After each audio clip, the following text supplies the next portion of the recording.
ഇന്ന് നമുക്കേ കൊഞ്ച് നല്ല പച്ചമാങ്ങയും ചക്കക്കുരുവും മുരിങ്ങയ്ക്കയൊക്കെ ഇട്ടൊരു കറി ഉണ്ടാക്കിയാലോ. അപ്പോൾ നല്ല പച്ച കൊഞ്ച് കിട്ടിയിട്ടുണ്ടായിരുന്നേ. അപ്പോൾ കൊഞ്ചും ചക്കക്കുരുവും നല്ല വൃത്തിയാക്കി നമുക്കതിലേക്ക് ആവശ്യത്തിന് വെള്ളം ഒഴിച്ച് കുറച്ച് മഞ്ഞൾപ്പൊടിയും കുറച്ച് മുളക് പൊടിയും കുറച്ച് ഉപ്പും കൂടി ഇട്ടൊന്ന് വേവിക്കാൻ വയ്ക്കാമേ. ഈ വേവിക്കുന്ന സമയത്തേക്ക് നമുക്കതിൻ്റെ അരപ്പ് തയ്യാറാക്കാം. ഒരു അരമുറി തേങ്ങയും ഒരു 3-4 ചുവന്നുള്ളിയും കൂടെ ഇട്ട് നന്നായിട്ടൊന്ന് അരച്ചെടുക്കുക.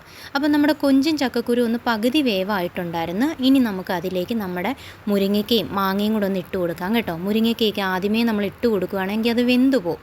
ഈ ഒരു പകുതിയാവുന്ന സമയത്ത് ഇട്ട് കൊടുക്കുന്നതായിരിക്കും നല്ലത്. അപ്പോൾ അതും ഒന്ന് സെറ്റായിട്ടുണ്ട്. അതിലേക്ക് നമുക്ക് അരപ്പും കൂടെ ഒഴിച്ച് കൊടുക്കാം. അപ്പോൾ അരപ്പും കൂടെ ഒക്കെ ഇട്ട് നന്നായിട്ട് ഒരു ചെറിയ സിമ്മിൽ കിടന്നിട്ട് കുറച്ചൊരു 10 മിനിറ്റും കൂടെ ഒക്കെ കിടക്കുമ്പോഴത്തേക്ക് നല്ല കുറുകി ഒന്ന് സെറ്റാവും. ഇനി അതിലേക്ക് നമുക്ക് കടുകും കൂടെ താളിച്ച് കൊടുക്കാമേ.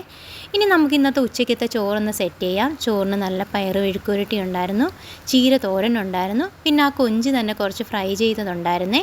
പിന്നെ നമ്മുടെ പ്രധാന ഐറ്റം കൊഞ്ച് മാങ്ങ കറി. ആ ചക്കക്കുരുവൊക്കെ വെന്ത് മാങ്ങയും എല്ലാമായിട്ട് ചേർന്ന് നല്ല അടിപൊളി ഒരു കറിയായിരുന്നു കേട്ടോ. ഈ ഒരു കറി മാത്രം മതി നമുക്ക് ചോറ് കഴിക്കാൻ. അപ്പോൾ എല്ലാവരും ഒന്ന് ട്രൈ ചെയ്ത് നോക്കണേ. സൂപ്പറായിരുന്നു കേട്ടോ.